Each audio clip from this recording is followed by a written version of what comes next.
Hey guys, welcome to the Leadership Podcast. My name is Ming and I'm a G10 here at UWC ISAK Japan. Today I'm interviewing Ling, who is an ISAK alumni. Welcome to the podcast, Ling. I'm Linh. I graduated in 2020, and I guess you will know more about me as the podcast goes. So I'm curious to know what brought you here to ISAK 2 years ago. I think at first, when I start getting to know the school to apply, I was very interested in ISAC's leadership mission, and ISAC seems very interested in projects and especially student-led projects.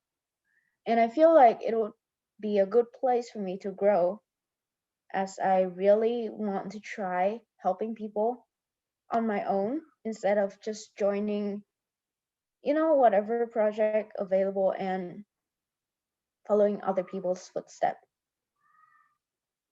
Yeah, the spirit of helping people kind of really stay with Isaac when I start in G10 and just throughout my years at Isaac. I feel like people in Isaac never really stop trying to help the community and just the people around them, because almost everything we do stems from the fact that we want to improve the community.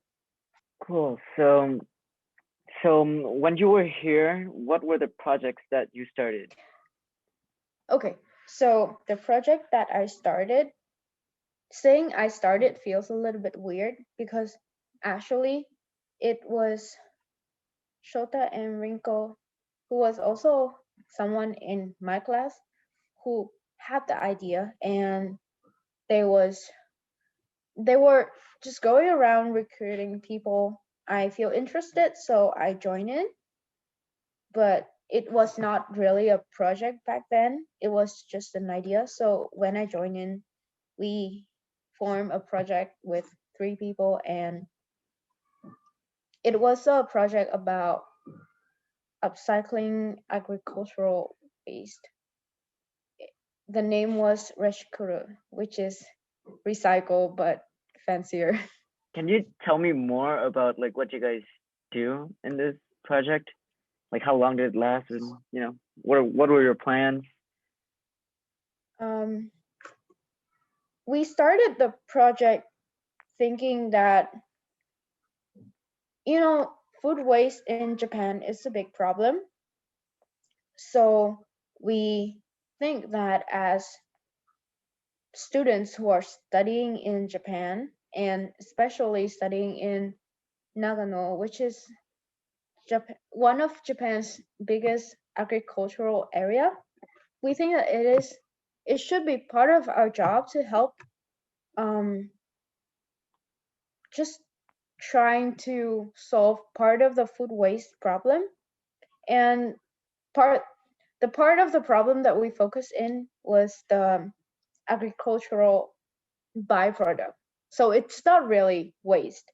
When you when you produce food, sometimes there are byproduct that doesn't really make it to the supermarket or the market because sometimes it's ugly, sometimes it's just not so sellable.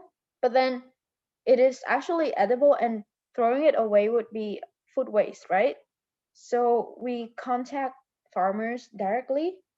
We get the agricultural byproduct from them, and then we turn them into our own food products. And our goal was to get these products into Karuizawa's supermarket. Yeah. Um, That is cool. Like food waste is still like a problem here because and we're in quarantine currently, and so they deliver us bentos, and sometimes there would still be untouched bentos, and just I don't know where it goes, but yeah, it's still edible, but yeah, it just ends up as yeah. waste. So Um, so, did any challenges occur when you guys started this project? When you were doing this project? Um, of course, because making food is not very easy. We had to, okay, so um, it was Shota who took classes related to food regulations because we need like certificates for food regulations to start making food that can be sold in supermarkets, right? But after that, we still have to figure out a way to make the food so that it lasts for a long time, because if you sell it at supermarkets, it's kind of hard if you just sell something that will be expired after, I don't know, a week, right? So we try our best to formulate a product that can taste good, probably last long, and would be interesting enough for people to buy.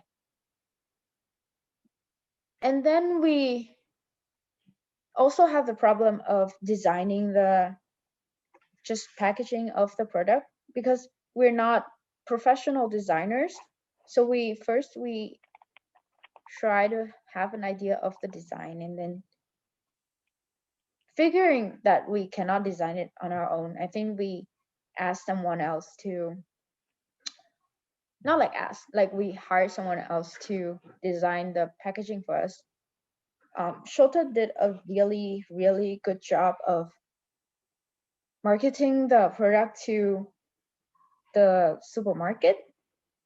And I think from that point onwards, the G11s in our G12 years took over, and it kind of became their project in a way. But we made it that far. Like we had a product, we had a packaging, and I think we also have a pitching plan for the supermarket. Cool. So, can you tell me more about this specific product? Like, what was Um, it? yeah, when you make rice, um, so the rice usually you see in the market, it is white, right? Mm-hmm. But before that, it was brown, and it goes through a process where there is a machine that kind of like shed the brown outside part of the rice to make it into white rice, and the brown part is called rice bran, and it's actually edible and very nutritious. Like it's more nutritious than the white part in rice.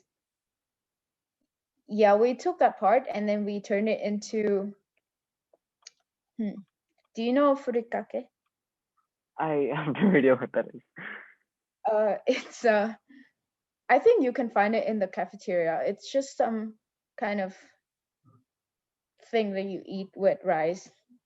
But basically, we turned it into something that can be eaten with rice. We also try to make rice bran cookie, or yeah, I think rice bran cookie. But our main product was furikake. Yeah. So now that I was, I'm talking to you about this, I actually learned about, like, I'm actually now aware about food waste because I don't think I have been very cautious about my food intake, and I do reflect on that. Like, Yeah, I wasted a lot of food, and so now that you're yeah, talking to me about this, I actually think I actually feel like I should be more cautious and more aware about the waste that I yeah, generate. Yeah, so thank you so much for this talk. It has been like really insightful. And yeah. do you want to say something to our audience or? I don't know. Say what now? Please, Okay.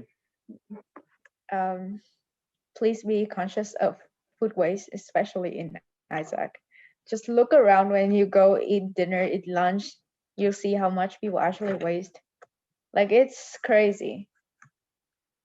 it is actually crazy. People waste because like the buffet style and people, sometimes they just take too much and they Yeah. can't finish the whole thing. Yeah, so thank you so much for being on this podcast. I really appreciate your time. And thank you to our audience for listening. And please don't forget to share this to your friends. See you next time. See you, Ling. See Thank you. you so much. Bye Bye. bye.